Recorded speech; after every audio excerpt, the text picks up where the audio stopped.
чемпион мира по Багратиону, профессиональная лига 6-0, представляющий спортивный клуб «Атаман» под руководством Аслана Дубекова. Встречайте, боец, претендент целого сана, по прозвищу Тимучин, Холодбек Алдашов.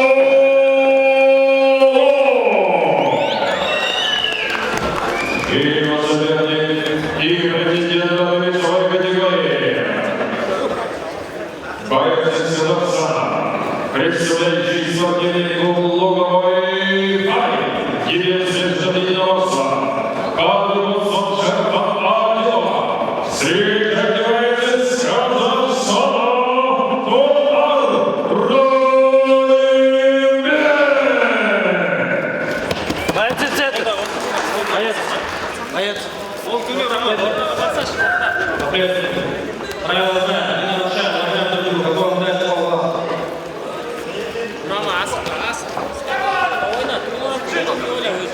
Судьи, первый раунд.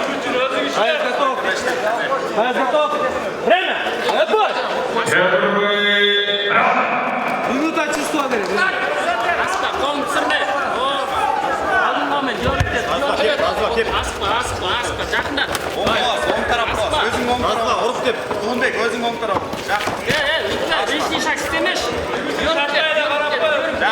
Федор.